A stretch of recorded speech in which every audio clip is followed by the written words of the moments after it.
Entonces Samuel tomó un frasco de aceite de oliva y lo derramó sobre la cabeza de Saúl. Besó a Saúl y dijo: Hago esto porque el Señor te ha designado para que gobiernes a Israel, su posesión más preciada. Cuando me dejes hoy, verás a 2 hombres junto a la tumba de Raquel en Celsa, en los límites del territorio de Benjamín.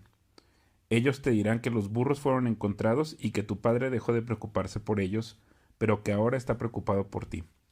Está preguntando: ¿Han visto a mi hijo? Cuando llegues al roble de Tabor, te encontrarás con 3 hombres que van camino a Betel para adorar a Dios. Uno llevará 3 cabritos, otro tendrá 3 panes y el tercero un odre lleno de vino. Los 3 hombres te saludarán y te ofrecerán 2 panes, los cuales debes aceptar. Cuando llegues a Gibeá de Dios, donde está la guarnición de los filisteos, encontrarás a un grupo de profetas que desciende del lugar de adoración. Estarán tocando un arpa, una pandereta, una flauta y una lira y estarán profetizando.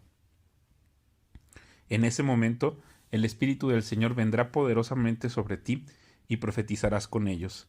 Serás transformado en una persona diferente. Después de que sucedan estas señales, haz lo que deba hacerse, porque Dios está contigo. Luego desciende a Gilgal delante de mí. Ahí me encontraré contigo para sacrificar ofrendas quemadas y ofrendas de paz. Deberás esperar 7 días hasta que yo llegue y te dé más instrucciones. Mientras Saúl se daba vuelta para irse, Dios le dio un nuevo corazón y todas las señales de Samuel se cumplieron en ese día. Cuando Saúl y su siervo llegaron a Gibeá, vieron a un grupo de profetas que se les acercaba. Entonces el Espíritu de Dios vino poderosamente sobre Saúl y él también comenzó a profetizar. Cuando los que conocían a Saúl se enteraron de lo sucedido, exclamaron: ¿Qué? ¿Hasta Saúl es profeta? ¿Cómo se convirtió el hijo de Cis en profeta? Además, uno de los que estaban ahí dijo: ¿Cualquiera puede convertirse en profeta sin importar quién sea su padre? Este es el origen del dicho: ¿hasta Saúl es profeta? Cuando Saúl terminó de profetizar, subió al lugar de adoración. ¿Dónde han estado?, les preguntó el tío de Saúl a él y a su siervo. Estábamos buscando a los burros, le respondió Saúl, pero no pudimos encontrarlos. Así que acudimos a Samuel para preguntarle dónde estaban. Ah, ¿y qué dijo?, le preguntó su tío. Nos dijo que ya habían encontrado a los burros, contestó Saúl. Pero Saúl no le contó a su tío lo que Samuel había dicho acerca del reino. Después Samuel convocó a todo el pueblo de Israel para que se reuniera delante del Señor en Mizpa, y dijo: Esto es lo que el Señor, Dios de Israel, ha declarado. Los saqué de Egipto, los rescaté de los egipcios y de todas las naciones que los oprimían. Pero aunque los rescaté de su miseria y aflicción, hoy han rechazado a su Dios y han dicho: No, en lugar de Dios queremos un rey. Por lo tanto, preséntense ahora delante del Señor por tribus y clanes. Entonces Samuel reunió a todas las tribus de Israel delante del Señor, y por sorteo se eligió a la tribu de Benjamín. Después llevó a cada familia de la tribu de Benjamín delante del Señor, y se eligió a la familia de los Matri. Finalmente de entre ellos fue escogido Saúl, hijo de Cis, pero cuando lo buscaron había desaparecido. Entonces le preguntaron al Señor: ¿Dónde está? Y el Señor contestó: Está escondido entre el equipaje. Así que lo encontraron y lo sacaron. Era tan alto que los demás apenas le llegaban al hombro. Luego Samuel dijo a todo el pueblo: Este es el hombre que el Señor ha escogido como su rey. No hay nadie como él en todo Israel. Y todo el pueblo gritó: ¡Viva el rey!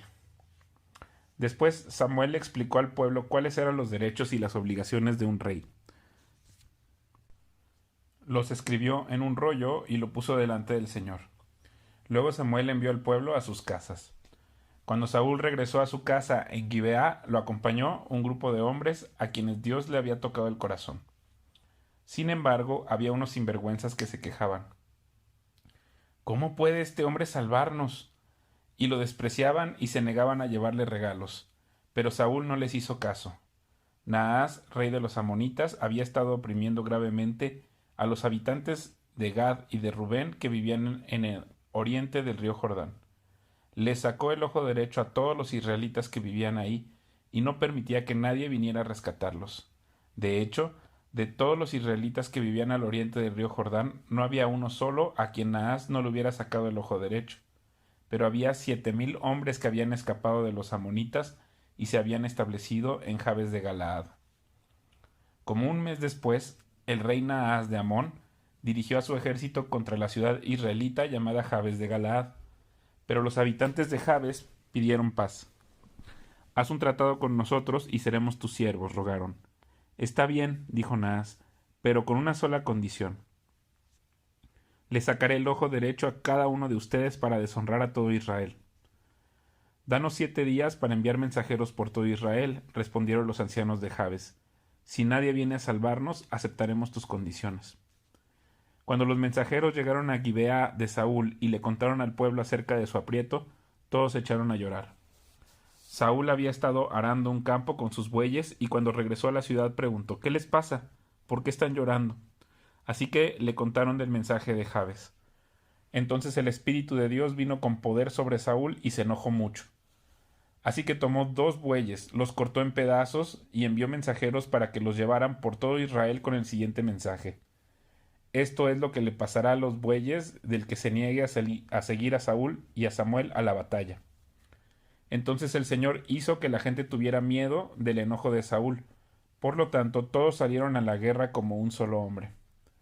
Cuando Saúl los movilizó en Besec, se dio cuenta de que había 300,000 hombres de Israel y 30,000 de Judá. Entonces Saúl envió a los mensajeros de regreso a Jabes de Galaad para decir: Los rescataremos mañana antes del mediodía. Cuando llegó el mensaje, hubo gran alegría en toda la ciudad. Así que los hombres de Jabes dijeron a sus enemigos: Mañana iremos a ustedes y podrán hacer con nosotros lo que quieran. Pero a la mañana siguiente, antes del amanecer, Saúl llegó con su ejército dividido en 3 destacamentos. Entonces atacó por sorpresa a los amonitas y los masacró durante toda la mañana.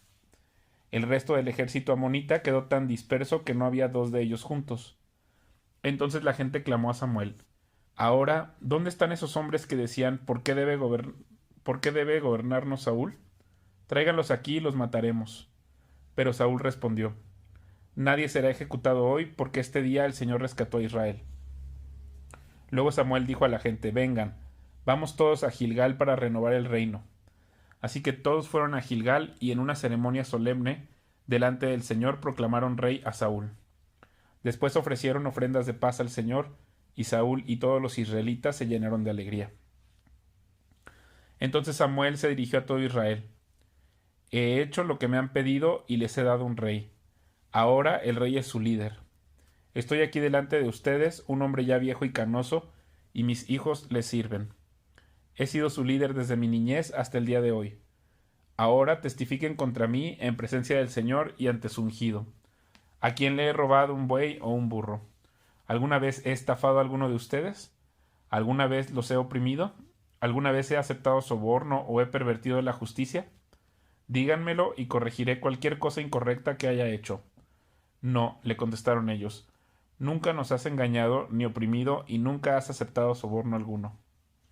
El Señor y su ungido son mis testigos hoy, declaró Samuel, de que mis manos están limpias. Si Él es nuestro testigo, respondieron. Fue el Señor quien designó a Moisés y a Aarón, continuó Samuel. Él sacó a sus antepasados de la tierra de Egipto. Ahora permanezcan aquí en silencio delante del Señor, mientras les recuerdo todas las grandes cosas que el Señor ha hecho por ustedes y por sus antepasados. Cuando los israelitas estaban en Egipto y clamaron al Señor, Él envió a Moisés y a Aarón para rescatarlos de Egipto y traerlos a esta tierra. Sin embargo, los israelitas pronto se olvidaron del Señor su Dios. Entonces Él los entregó a Sísara, el comandante del ejército de Azor, y también a los filisteos y al rey de Moab, quienes lucharon contra ellos. Entonces clamaron al Señor nuevamente y confesaron: Hemos pecado al apartarnos del Señor y al rendir culto a las imágenes de Baal y Astoret. Pero te adoraremos a ti y solo a ti si nos rescatas de nuestros enemigos. Luego el Señor envió a Gedeón, a Bedán, a Jefté y a Samuel para salvarlos, y ustedes vivieron a salvo. Pero cuando tuvieron miedo de Naas, rey de Amón, vinieron a mí y dijeron que querían un rey para que gobernara sobre ustedes, aun cuando el Señor su Dios ya era su rey. Está bien, aquí está el rey que han escogido. Ustedes lo pidieron y el Señor se los concedió. Ahora, si ustedes temen al Señor y lo adoran, si escuchan su voz y no se rebelan contra sus mandatos, entonces tanto ustedes como su rey demostrarán que reconocen al Señor como su Dios. Pero si se rebelan contra los mandatos del Señor y rehúsan escucharlo, entonces su mano será tan dura con ustedes como ha sido con sus antepasados. Ahora quédense aquí y vean la maravilla que el Señor está a punto de hacer. Ustedes saben que nunca llueve en esta época del año durante la cosecha de trigo. Le pediré al Señor que hoy envíe truenos y lluvia. Entonces se darán cuenta de qué tan perversos han sido al pedirle al Señor un rey. Entonces Samuel clamó al Señor y ese mismo día envió truenos y lluvia, y todo el pueblo quedó aterrado del Señor y de Samuel.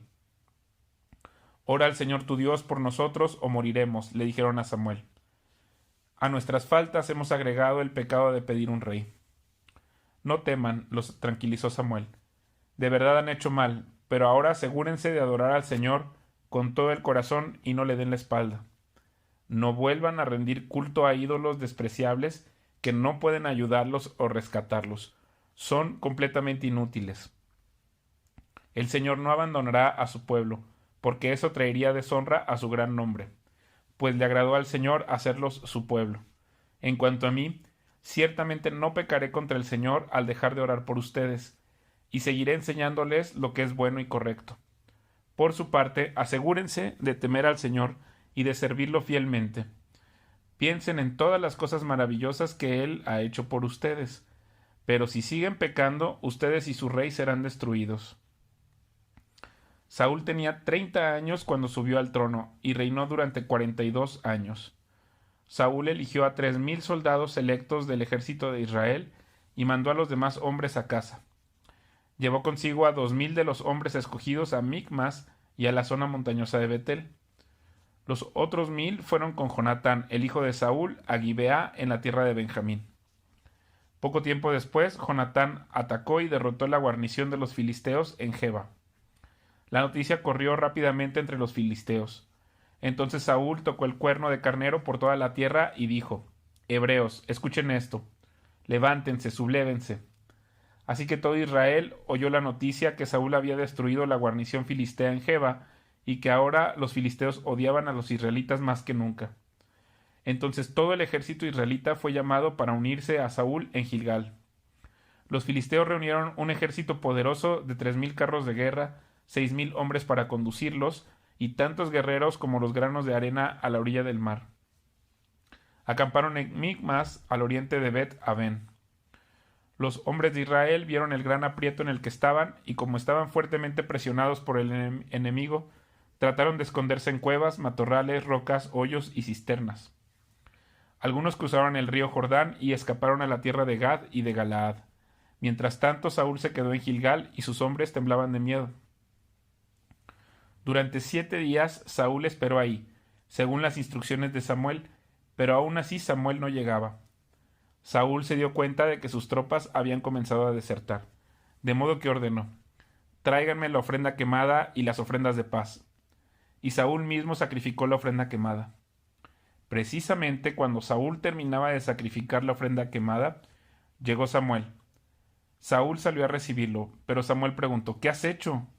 Saúl le contestó: vi que mis hombres me abandonaban y que tú no llegabas cuando prometiste, y que los filisteos ya estaban en Micmas, listos para la batalla. Así que dije: los filisteos están listos para marchar contra nosotros en Gilgal, y yo ni siquiera he pedido ayuda al Señor. De manera que me vi obligado a ofrecer yo mismo la ofrenda quemada antes de que tú llegaras. ¡Qué tontería! Exclamó Samuel. No obedeciste el mandato que te dio el Señor tu Dios. Si lo hubieras obedecido, el Señor habría establecido tu reinado sobre Israel para siempre. Pero ahora tu reino tiene que terminar, porque el Señor ha buscado a un hombre conforme a su propio corazón. El Señor ya lo ha nombrado para ser líder de su pueblo, porque tú no obedeciste el mandato del Señor. Después Samuel salió de Gilgal y siguió su camino, pero el resto de las tropas fue con Saúl a encontrarse con el ejército. De Gilgal subieron a Gibeá, en la tierra de Benjamín. Cuando Saúl contó los hombres que todavía estaban con él, descubrió que solo quedaban 600. Saúl, Jonatán y las tropas acampaban en Geba, en la tierra de Benjamín, mientras que los filisteos levantaron su campamento en Micmas. 3 destacamentos de asalto pronto salieron del campamento de los filisteos. Uno fue al norte hacia Ofra, en la tierra de Sual. Otro fue al occidente a Bet Horón, y el tercero avanzó hacia la frontera sobre el valle de Seboim, cerca del desierto. No había herreros en la tierra de Israel en esos días. Los filisteos no los permitían, por miedo a que forjaran espadas y lanzas para los hebreos. Entonces, cada vez que los israelitas necesitaban afilar sus rejas de arado, picos, hachas y hoces, tenían que llevarlos a un herrero filisteo. Lo que cobraban era lo siguiente: 8 gramos de plata por afilar una reja de arado o un pico, y 4 gramos por afilar una hacha, una hoz o una aguijada para bueyes. Por eso el día de la batalla nadie del pueblo de Israel tenía espada o lanza, excepto Saúl y Jonatán. El paso de Micmas, mientras tanto, había sido asegurado por un contingente del ejército filisteo.